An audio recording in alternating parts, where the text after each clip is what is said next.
Ang next project natin ay wireless screen. Sa kabilang naman tayo gagawa.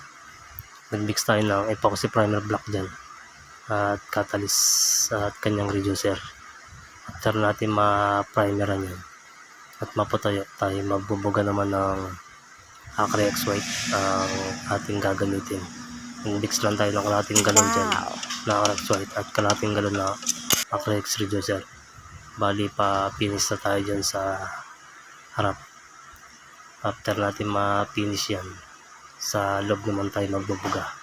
Make sure na sakto lang yung hangin natin para hindi siya mag-cause ng bubbles. Bali na tapos na natin yung ating wireless screen at na-retouch na rin natin yung mga nahamugan ng ating pagbuga dyan.